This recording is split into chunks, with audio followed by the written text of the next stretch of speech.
Alrighty, well, a very, very happy Tuesday, and welcome to another episode of the TNC Sports Talk. My name is Justin. Today is January 20th of 2026, and today it's just going to be catching up on the news and events going around here in the sports world. I want to kick things off with talking about, I had a question that I kind of want to get an understanding of, and that's lingering about all the decisions so far being made during this off-season slash postseason mark. We just saw Bills head coach Sean McDermott getting fired after losing in the divisional round of the AFC playoffs. It's another name that ties along to the list of names this off season so far that you add that are good coaches. I'm not going to go out and say everyone that I'm about to name off is a good coach, but you got John Harbaugh, Mike Tomlin, he resigned. You have Pete Carroll, you have Brian Daboll earlier this year. You have Mike McDaniel. You have, Pete Carroll. There are a lot, I think, of well-rounded coaches. And I think to me as a fan, it comes to surprise to see the amount of coaches at this level that are being let go. It almost feels as if there is a shift in the National Football League when it comes down to the new direction of how these leagues are going to be operated from. And, I get it. Look, Pete Carroll had a terrible season with the Las Vegas Raiders. And there's a lot of things that pointed out that, hey, look, it was a one and done deal. It didn't work out. And that's understandable. Mike Tomlin, been with the organization for 19 years, has not received a single losing record, but has only had one Super Bowl to defend those 19 seasons. And you kind of rip that Band-Aid off on that relationship, and it's either going to come to the point of we're going to have to fire you or we're going to have to part ways at some point because we're not getting any better over the 19 years.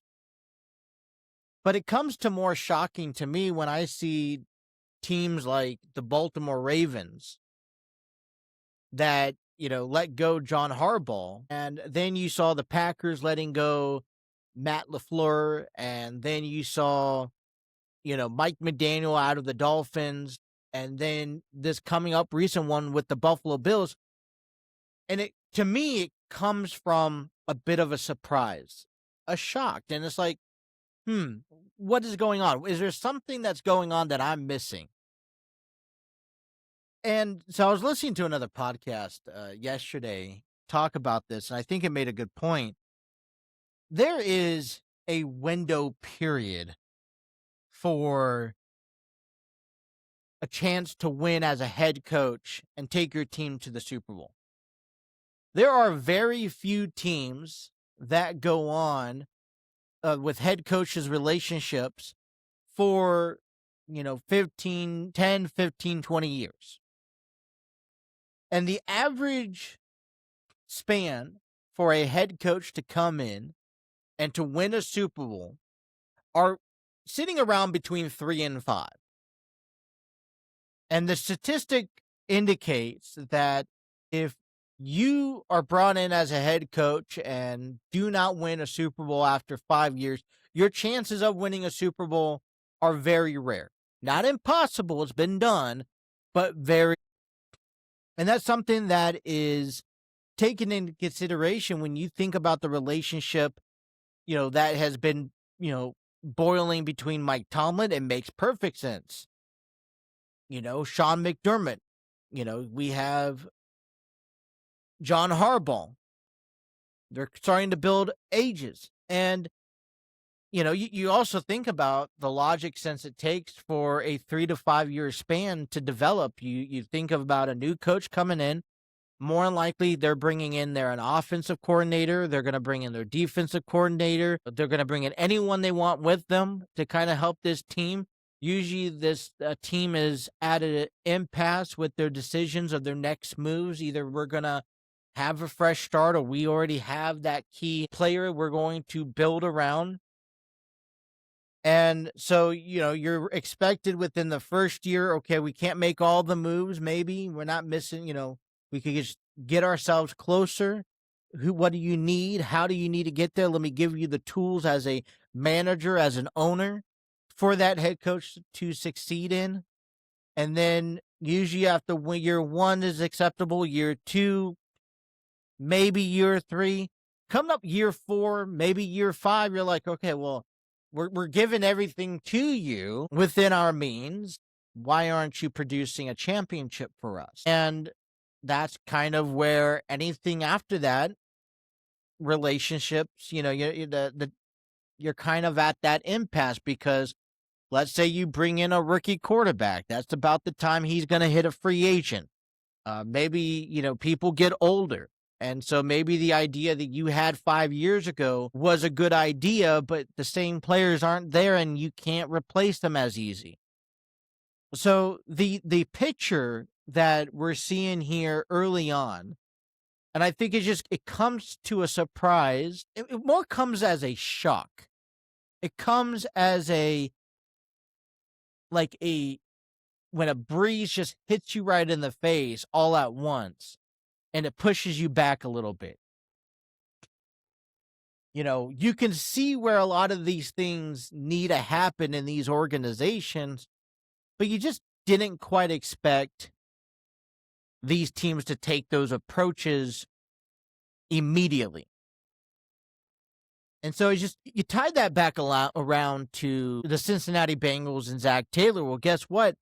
He's coming up on this year-end run, 4 or 5 years. He's had some success, but he struggled the last 3 years. We would figure that, we would want to move on now, but as a fan, you'd figure that within this statistic time frame, that if the Bengals don't win this year, the Bengals don't make it to the playoffs and don't compete for a championship or even a Super Bowl, then there has to be the decision of making a change because that is what's been told in history through statistics.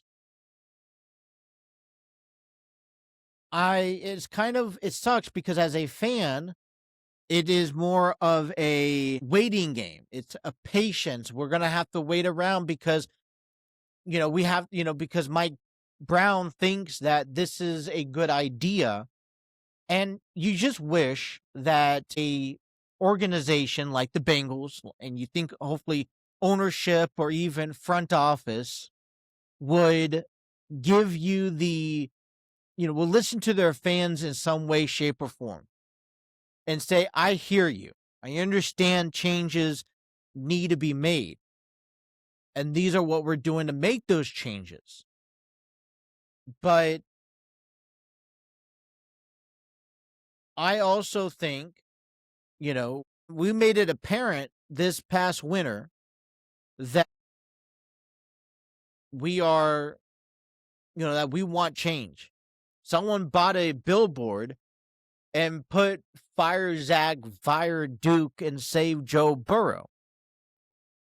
So in hindsight, it's frustrating because we're as fans, as Bengals fans here, we see everything unraveling in the NFL. We're seeing this new shift from the head coaches and being parted ways with, good head coaches. This isn't only just the Arizona Cardinals. This isn't only the Tennessee Titans and the Miami Dolphins. This is the Baltimore Ravens. You think about the new head coach going into Baltimore, and they have it all. They have Lamar Jackson. They have Zay Flowers and Rashad Bateman. They have Derrick Henry. They have a prominent defense. You think about who's coming in to take on the Buffalo Bills. You have Josh Allen. And where is our little piece of the pie in all of this? Because we're seeing other teams around us making changes and making improvements. And it kind of makes me feel that the Bengals are just sitting back and they're comfortable. Look at this. The AFC North has been flipped upside down. You have the Mike Tomlin stepping aside, so there's going to be a new head coach in Pittsburgh. And by the way, they don't have a quarterback to build around, which I feel like that's the forefront. Every team has to have a quarterback to build around. You don't have nothing. It doesn't matter if you're a defensive team or not. If you don't have a quarterback, you're not going to win. The Ravens, they have a lot of the pieces. It just depends who their head coach comes in. Who does that next head coach look like? And how well is he going to get along with guys like Lamar Jackson? I was listening to pieces of the Ravens manager's press conference, and I thought it was funny because I know he doesn't come around often, but when he does come around, it was fun to hear from him. He was very engaging, and he just flat out said, look, Lamar Jackson's going to be a part of those meetings. He's going to fly out. He's going to partake in our new search, but he doesn't get the final decision. As a matter of fact, he has no decision. He has input, but he has no decision about the future of this organization. And I just thought that was a little bit comical hearing that from management, from the Ravens. They got a new head coach. The Browns are going to be looking for a new head coach. And so the only secure team right now that seems to have anything put together is coming from the Cincinnati Bengals, and they missed out on the playoffs. And it's the same team in the AFC North that has been calling for their head coach to be fired, and yet Mike Brown and the ownership and front office deciding, hey, we're going to keep Zach Taylor.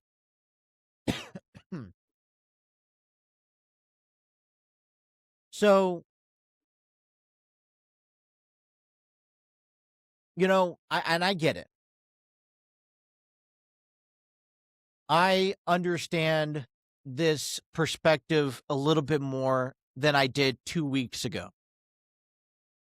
2 weeks ago, a lot of this came from a surprise. When I heard that John Harbaugh was fired by the Ravens, it came from a surprise. I wasn't surprised about Mike Tomlin stepping away, but it was names like Harbaugh. It was names like maybe Mike McDonald came to a shock. Just also because that I'm not every day invested into Miami's program and how they build and how they progress. And so to see them out of the blue make some changes and make some difference, heading into this offseason, that's what took me by surprise. And that's what, in my opinion, flipped this world upside down. But when we get to, Sean McDermott, you understand the same conversation we've had with a guy like John Harbaugh. This is a team that has been in the playoffs every year. They've always came up short against teams like the Bengals, like the Chiefs, and they finally have that opportunity. They don't have neither Patrick Mahomes or Joe Burrow in the playoffs. They're not even facing the New England Patriots. At some point in the game, in the overtime, the Broncos quarterback, Bo Nix, suffers an injury, and yet you come up short and lose.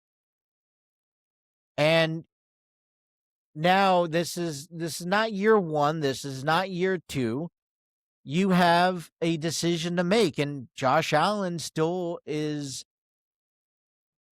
in his prime. And while he's still in his prime, you may want to try to make some changes. And the Bills think that their change is going to be within the head coach to help give Josh Allen the best opportunities to win.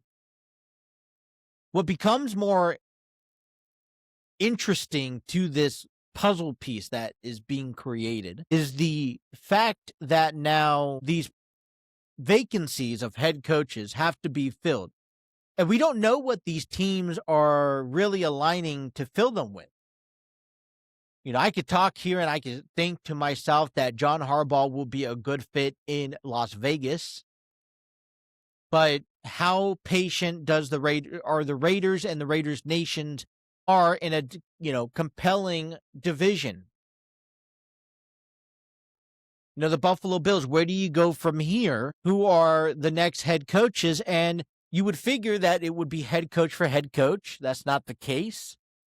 You're thinking about who's offensive, defensive coordinators that has deserved and earned themselves an opportunity to get brought up.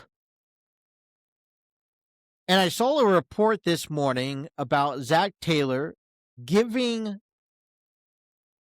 the clearance for offensive coordinator Dan Pincher to interview for the Tampa Bay Buccaneers head coaching position.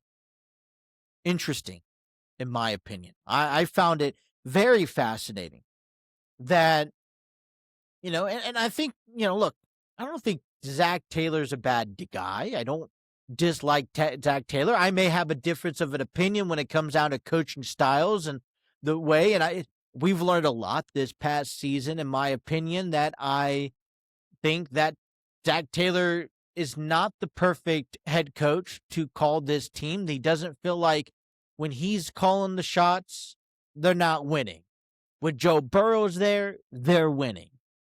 And so, but he's given permission for his coaches underneath him to go gain an experience or an opportunity for themselves as head coaches and with another organization. And so we'll wait to see what happens. I don't necessarily think Dan Pitcher is not interviewing for a head coaching spot. He's interviewing for another offensive coordinator spot for the Tampa Bay Buccaneers. And so good. Let him, and nothing to say against what he's done here in Cincinnati. It's more say, if you have the opportunity with another organization, then take a full advantage of it. And if you can better yourself, go better yourself. Don't let this one team hold you back. So wish Dan Pitcher good luck. And if he does accept it, if he does get a position offered and he accepts his new role, then we'll have to look for a new offensive coordinator and, see what the front office and Zach Taylor has to come in mind. But I am, it has kind of brought to some light after sitting on a lot of this for a couple weeks, the position that the NFL is at, the position that these teams are at, and the reasoning why they would make a lot of these decisions. And it's only still postseason. We're not even to the Super Bowl yet, and we're having these big conversations about teams departing with their coaches. Talking and sticking with the Cincinnati Bengals, Joe Burrow barely or rarely takes to social media, but when he does, he does it in moments like he did over the weekend. It's been nearly 2 years since Joe Burrow had a post on Twitter, and he talked about the 2 game decisions plays that from the Bills and Broncos and from the Rams and Bears. And he went on and said, and I'll just read his Twitter post, and I quote, the amount of people that don't understand what a catch is in the rule book flabbergasts me. And it's not the officials. The 2 plays yesterday were not difficult calls, and they got them both right. And so the plays that we were referring to was the interception play for the Broncos and Bills game, and it was the complete catch for the Rams and Bears. Let me give you some insight. You would have to go back and look at this picture on social media, but the first call, which was the Bills and Broncos, which was a interception, as Cooks was coming down with the ball, he was still obtaining possession of the ball and was not ruled down by contact because the defender was also fighting for possession of the ball. And so people would assume that Cooks was down by contact when in reality he wasn't, because he was still obtaining possession of the ball, which by the time he gained possession of the ball, he was not down by contact, and then the defender took the ball away from him. And once the ball was taken away from him, the defender received it down by contact, and then it was ruled as an interception. There's an image out there that shows Cook's knees on the ground,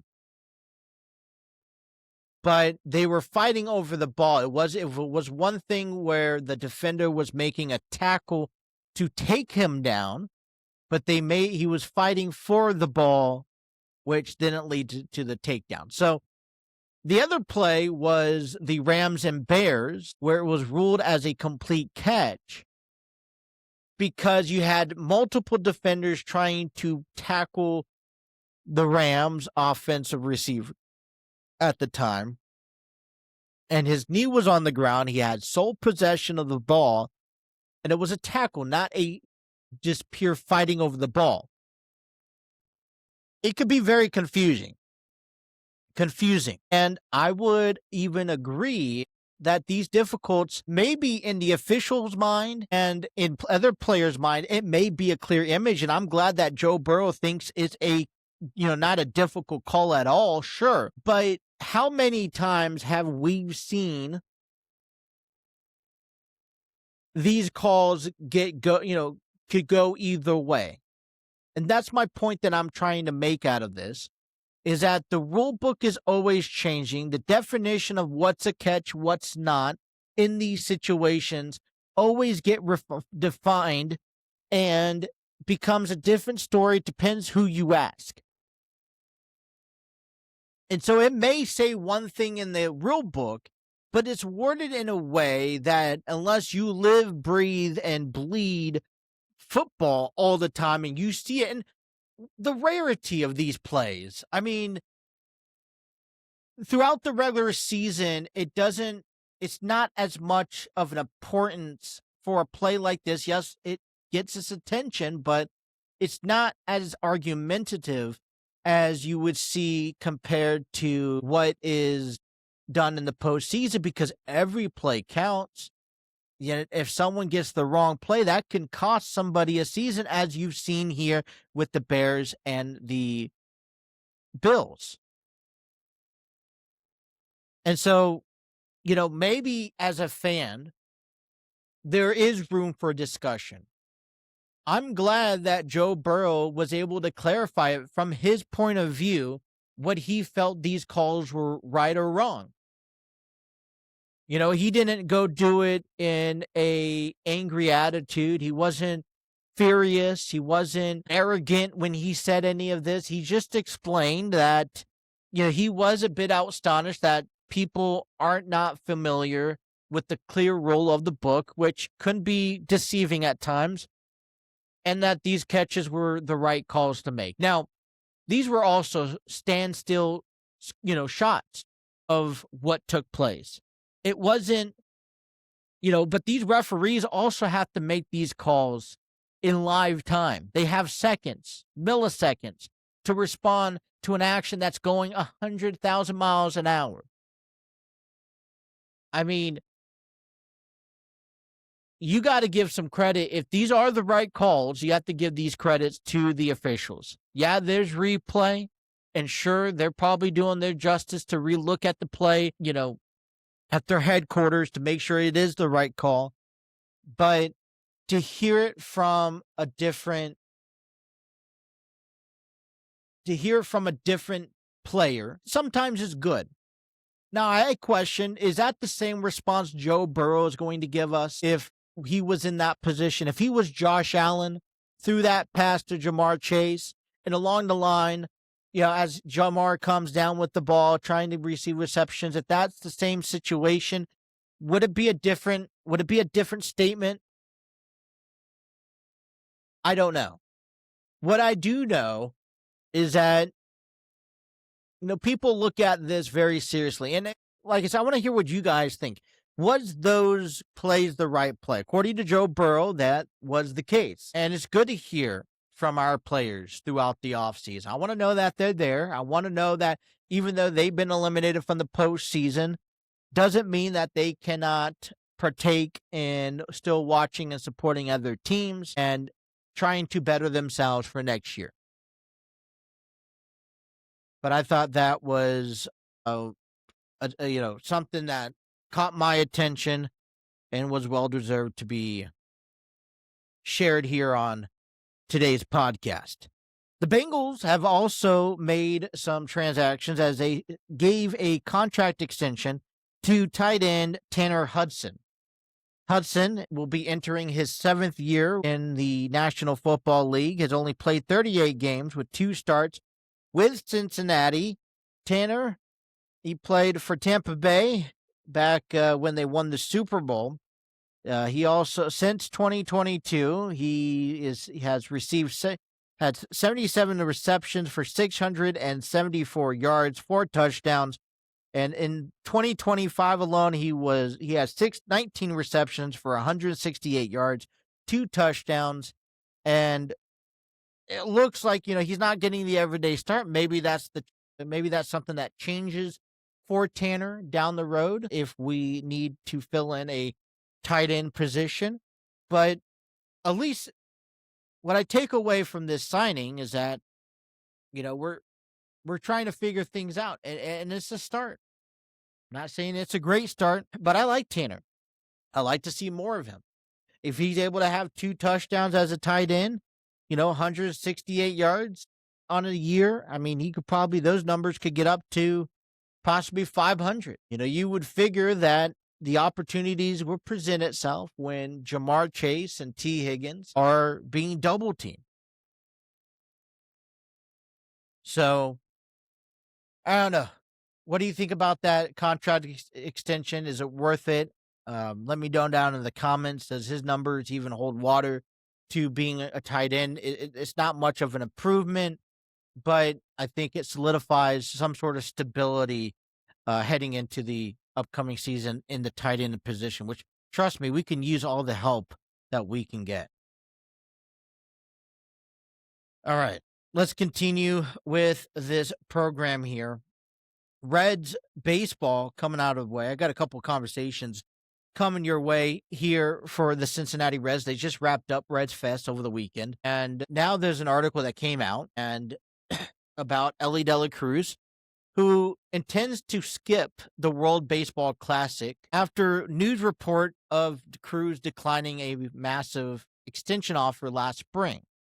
Now, we've already talked in length about Delacruz's contract decline last spring on yesterday's podcast. If you haven't listened to that, I encourage you to go check that out and follow and listen to that episode. Well, but we basically just literated, it came at a time where the top free agent of Major League Baseball this offseason signed a mega deal, $140 million for 4 years to play for the Dodgers. And the takeaway from that is that the Dodgers are, if they haven't been, they are now the Darth Vader, the bad guys of the league. Every team should, and every fan that is not a Dodgers fan absolutely despises of the Dodgers. And, you will see it this season around the ballparks. No surprise. Okay. They did it because they can. They needed an outfielder and they were able to accomplish it. But what that states, that contract magnitude, honestly, tells free agents down the road that either 1, let's go to the Dodgers, we'll get whatever we want, or 2, maybe my value is worth more and I need to be stern with where I allow my contracts to stand. Now think about this. 4 years, $240 million. It's not a lot of time. And for a player who has been in the news about not necessarily liking baseball, He sure likes the money. I don't know Kyle Tucker. I haven't met the guy. I've seen him play. He's a decent ball player. I don't think he's the best ball player. I don't think that he deserves for 4 years, $200 million. I don't think that. I think there are other ball players available right now that are worth that much over a 10-year span. But we do see that, and it takes away. I see that, and I know Ellie De La Cruz declined this offer a year ago prior to this deal. But you really got to ask yourself, for Delacruz's sake, if he's a good, talented ball player, like we're expecting him to be, unless this team is ready to win and win now and they're going to bring home a title and a championship, what stops him and what should be our reaction on wanting him to finish out arbitration, see what offers are available during the free agent market, if there's any, and put himself in a chance where, one, he makes the money he deserves, and two, he can go on and try to help a team that's actually set out to win.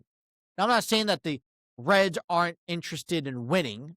I know that they are, but they're doing it at a low budget market. You think about this, I said this yesterday, $240 million in 4 years.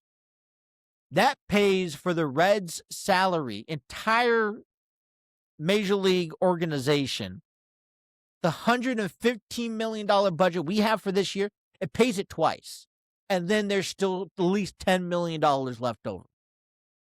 That's ludicrous. That's $60 million a year. And put that in perspective, compared to our 150, that's over 50% of what our payroll has.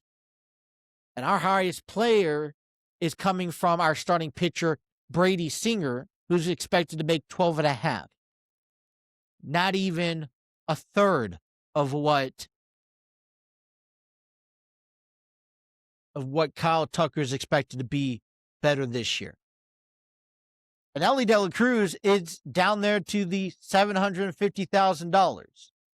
Now, he was offered a contract that would make him the highest Red player, probably something along the line of 250, maybe, I wouldn't even be surprised, 300,000, but you're also looking over maybe a 10-year span. And for seeing a contract that we saw over the weekend with Kyle Tucker and the Dodgers, you do ask yourself, well, what stops there for anyone else? And I can tell you right now, all 29 other ball clubs, I don't care who they are or what they have right now at shortstop, Ellie De La Cruz impacts them the best. I think Ellie De La Cruz is probably your top, if not the top 3 shortstops of today's time. And that says a lot. But we talked about that yesterday, but he also decided that he was going to skip out on the World Baseball Classic. And there's a reason behind it. Not saying that he doesn't want to play for the Dominican Republic. And I'm sure, depending on what's going on around the world, that there may be some controversy over that. But one thing that his decision that was made had to do with how things went last season. We discovered as fans after the season by Terry Francona that Ellie De La Cruz was dealing with some injuries, nagging injuries, during the back half of the season. And it showed. The second half, in the first half, he had 15 plate appearances. He was batting .284. He had 18 doubles, 18 home runs, 63 RBIs, 25 stolen bases. And he was cutting his strikeouts down to a rate of 25%. That's why he was named an All-Star. Okay? At the All-Star, he was 0 for 2 with a strikeout. In the second half, he had 284 plate appearances. He was only batting .236.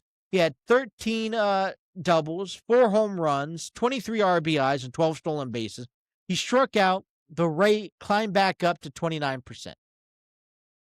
And on top of that, he made 26 errors, which led the NL National League for the second straight season. But that came after the season. Terry Francona came out during the winter meetings and admitted that Delacruz was playing hurt.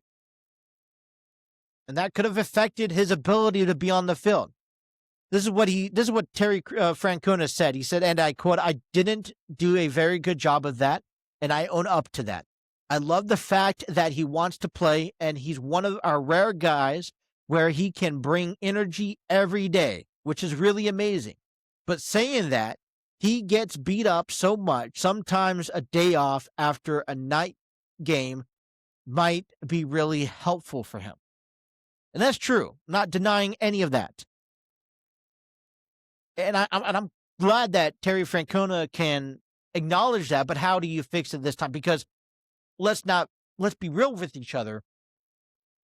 Ellie De La Cruz out of the lineup hurts us significantly. So how do you improve? How do you utilize him and get him his proper rest? Well, one, you have the designated hitter spot. You could get him off the field during some of the games, especially from night to day games or day to night, however you want to transition. You have these travel days. You have a day off, at least one day off a month. You can't tell me that you can't pair that up with the day before or the day after in a series and give him 2 days off in a month. It helps. That's if you give him 1 day off during the schedule that's next to a travel day once a month. That's April, May, June, July, August, September. That's 6 extra days. From 162, you're playing 156. If you utilize him as a DH, on top of that, in and out throughout the series and throughout stretches, then he's still in that lineup, so you keep a core value in the at-bats while getting him off his feet. You utilize it, and you play that to your strategy during series by series and plan for an upcoming games. So the decision for Ellie De La Cruz not to play and not to appear in the World Baseball Classics, he's only 24 years old, is to rest and to stay healthy because they want to start him immediately. They want to put him out there. He's going to be dependable for this Reds organization in 2026. Utilize and protect your prized possession. So, the 24-year-old Ellie De La Cruz confirmed that he will be skipping the upcoming World Baseball Classic at the team's request. The Reds, are asking him to skip it out. I need you healthy. I need you to stay fit. Be ready for the regular season. We need you. We're going to strategize and work with you so we could better use you and give you the proper rest you need. Please stay away from the World Baseball Classics. To me, it's kind of big. To me, I feel like it's the right decision to do. It's a tough decision to do, but it's the right decision to do. On top of that, the Cincinnati Reds have shown interest again in adding a player to their roster, a former Reds player who were traded during the deadline last season from, I want to say it was Miami or New York, one of the teams, I'm not too sure, but it's in the outfield of Miguel Andujar. Miguel was batting .344. He had 11 extra base hits. He had in 34 games. Against left-handed pitchers, he was batting .297 with 104 extra base hits with 36 home runs throughout his career. Now, he's the guy that I wasn't really impressed by in the deal towards the deadline last year, but he surprised me. He made some really good plays, really helped this team offensively with his power at the at-bat position. And he's a guy that I wouldn't mind having back. You know, the Reds traded away Gavin Lux to receive left-handed pitcher Brock Burke to help depth in the outfield. And now that has also opened up about an extra $2.5 to $3 million in availability, that if we need to go sign another at bat, we can. And one of the things that I think we're missing, okay, I'm excited to see what J.J. Bleday has to offer. I'm excited to see what Dan Myers has to offer. But one thing I'm thinking we're honestly missing is a power guy. It's a guy that can deliver clutch, who can hit these bombs. I think Will Benson is a great left-handed batter who can hit bombs out to right field. When he hits it, it's gone. I love it every time he hits a home run. But have that equal ability on the right side of the plate and hit it out to left field is something that I feel like we lack thereof. Tyler Stevenson, when healthy, he can have hot and cold streaks. Same thing with, Spencer Steer. Ellie De La Cruz is going to be Ellie De La Cruz. And other than that, I don't really have anybody. Maybe Christian Encarnacion, Key Brian Hayes, not really much of a powerful guy. Matt McLean, same story. Who is your power guy that bats from the right side? And so when you think about this, no, this is not a luxury deal. This isn't a, Rice Hoskins. This isn't a Cody Bellinger. This is a guy where what he's profound, but what he's capable of Cincinnati. And if he could have the same year that he had the back end of 2025 with us, then why not at least give him the opportunity? It becomes an option for a trade deadline piece, conversation piece. Maybe you move him, but I like the idea, and I am all for, the idea or the interest of re-signing Miguel Andujar to the organization. So what do you guys think? Are we making the right decision by asking Ellie De La Cruz to hold out, or are we? And also, what would be the idea, or what would be your entertainment idea for bringing back a Miguel Andujar to this organization? Before we get into our final segment of the day, which is going to talk about the national championships in college football, I wanted to talk a little bit about and give our promotional takes on Enlightened Studios and their upcoming events in February, as on February 13th, which is a Friday from 6 p.m. to 8 p.m. at the Archville Theater in Cincinnati, Ohio. Presented by Enlightened Studios, you can join Nikel Chappell, who's hosting a Paint and Pastries special Valentine's Day class. Paint and Pastries is a colorful, casual party atmosphere where you'll sit back, relax, and let your creativity blossom. It's a step-by-step painting class that is designed with you in mind. Invite your friends and families, enjoy tasty treats, and follow along with their experienced local artists. You can get your tickets today by visiting TicketTailor.com. A link will be provided in the description below. Also, want to invite you out because the clock is ticking. The time is near. Grassroots. It's written and directed by Terry Chappell II, inspired by the timelessness of fences and a raisin in the sun. Set in the 90s, a neighborhood where lawns are immaculate, but equality is far from it. Grassroots follows the Gibson's family, the first black homeowners on the block, as they confront the quiet, cutting justice of daily life. When the neighborhood mailman shows respect to every white household, but pointedly tramples across the Gibsons' carefully kept lawn, a tension standoff brews between dignity and discrimination. The production will be taking place at the Archville Theater in Cincinnati, Ohio, from February 27th through March 8th. Get your tickets today by visiting TicketTailor.com. A link will be provided in the description below. All right, I want to give a shout out and a congratulations to the Indiana Hoosiers, who last night beat the Miami Hurricanes at the Hard Rock Stadium in Miami, Florida, 27-21, winning their first national championship in the school's history.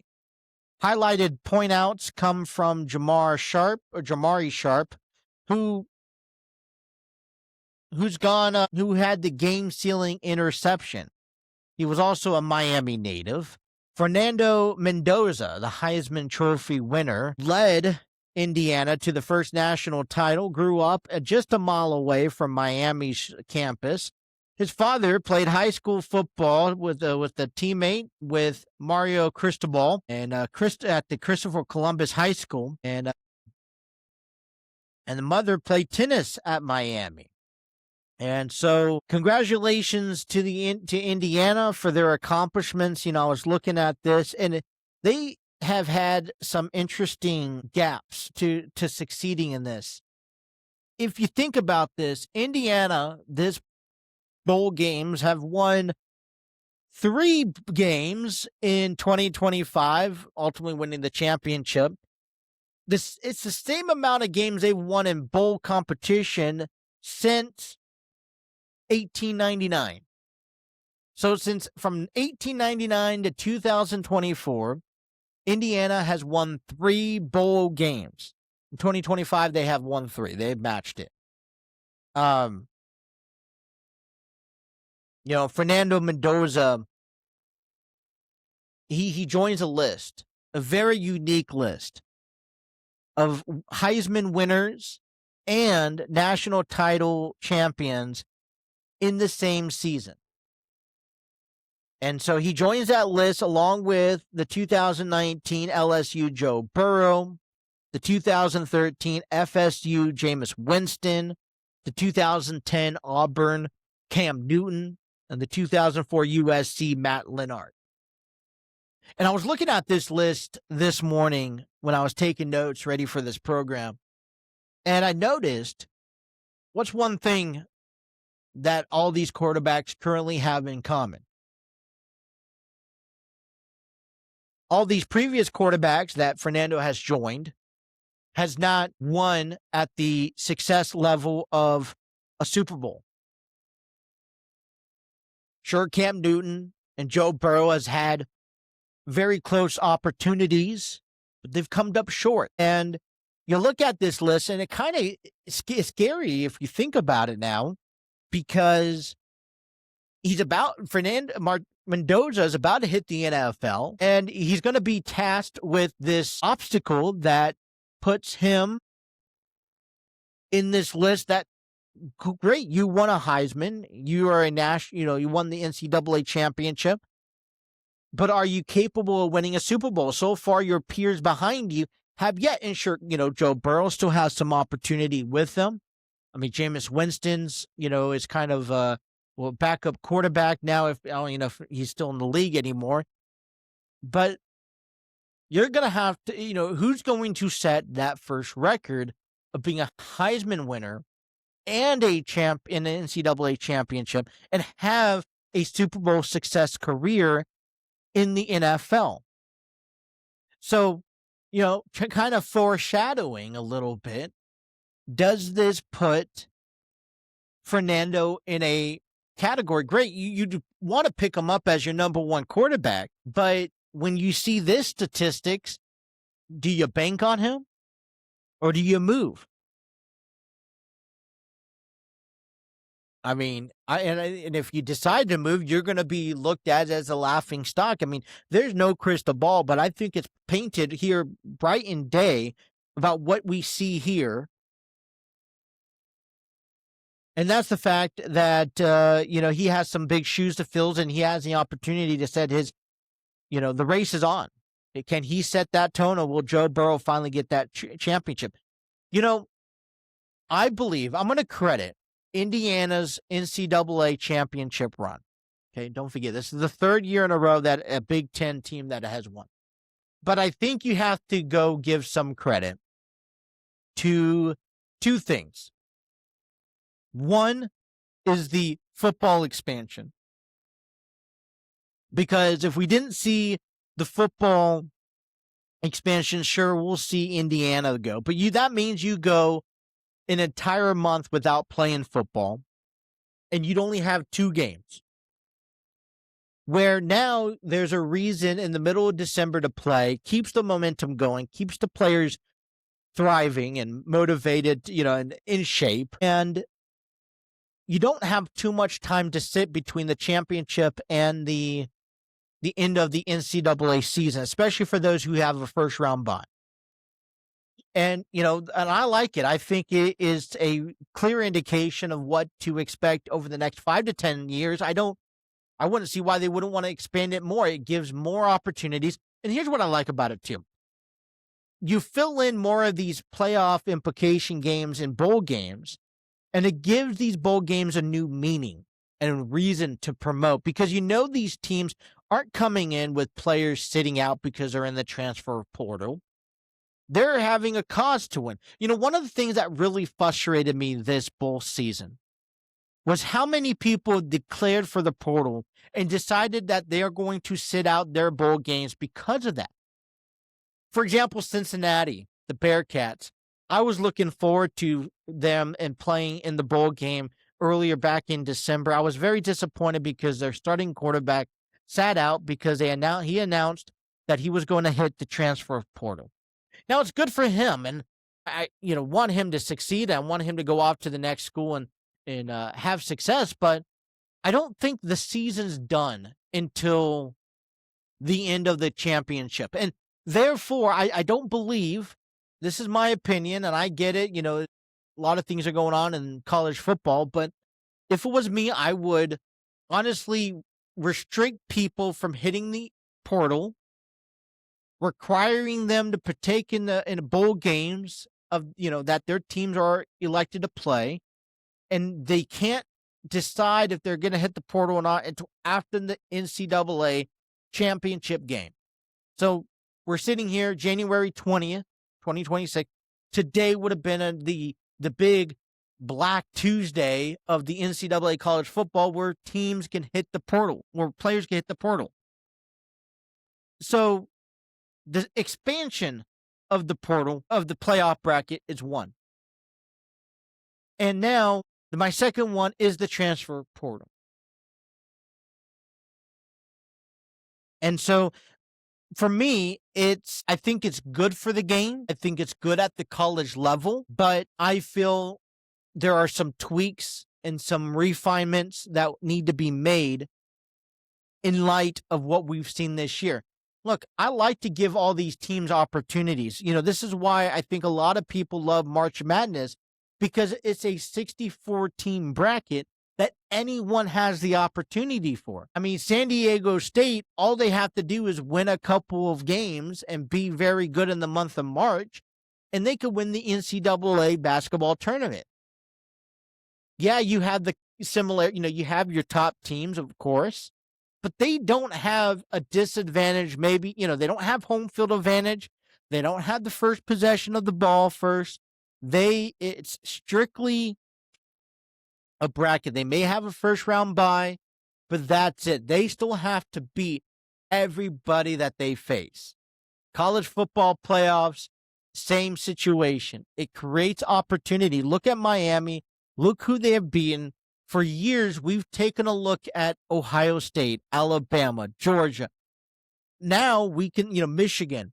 And now we are in those conversations of bringing relevancy back to, Miami, putting Indiana on the map. They've had a remarkable season, winning the Big Ten and knocking off Ohio State. Ohio State's not in this picture. We are seeing the beginning process to what college football playoffs should really look like, an opportunity for every team who, has a successful season. They should get the same opportunity. And I think it's only going to change in due time. But congratulations to the Indiana Hoosiers for winning the college football national championships. I was going to get to my takes on Raw last night, but we are running out of time, under 4 minutes. So I will do that tomorrow. I will also share with you my 5 top female wrestlers from 2025 in the WWE. I invite you to weigh in who you think deserves to be in the top 5. Last Wednesday, we did our WWE's male wrestlers top 5. I had Dominic number 1, Gunther number 2, Trick Williams number 3. I saw John Cena number 4 and Cody Rhodes number 5. Well, we're going to give our females. So weigh in your comments below and let me know who you think should be in there. We'll get to some sports around the league about rumors and potential trades as we just inch closer for spring training. We have the championship games that will take place this Sunday, so I'll give you my takes coming up later this week as well. But yeah, it's look, I have a better understanding now than I did 2 weeks ago when we saw all these coaches land. I enjoyed Joe Burrow's input. Doesn't have to be right, doesn't have to be on point, but he gave us an input. He's interacting. I love the interactions. Just a little bit goes a long way for me. For a season that we want to quickly forget, knowing that we're going to keep Zach Taylor at the forefront of it, the more we can just start getting ready for next season, the more interaction we get with the players, I feel like the better off we're going to be heading into the new year. I commend Ellie De La Cruz for not playing in the World Baseball Classic. And, I don't think Miguel Andujar is a bad deal. If that's the only person that we could pick up, then bring him back. Like I said, we know what he's capable of as a Reds last year. And if his success rolls over until this year, hey, it just helps us out trying to get to a playoff spot. And then, look, Indiana's made some really big history, first time in school history to winning the championship. And Fernando Mendoza becoming a Heisman Trophy winner and a champion to national title is joining the list with Joe Burrow and Cam Newton and has the opportunity to race and have success in the NFL levels. But that is all the time we have for you guys today. I want to thank everyone for tuning in. Please be sure to hit that like, share, and subscribe button. Have those notifications on. Follow us on our social media pages. Engage, interact with us on our Facebook, Instagram, Twitter, TikTok, you name it, we're on it. And be sure to download, follow, and have those notifications on any of your audio podcasts. And if we're not on there, let us know. We'll get on there. So that is all the time. We will be back tomorrow and have another great day. So, hey, stay warm, stay dry, stay safe, and enjoy the rest of your evening. Take care.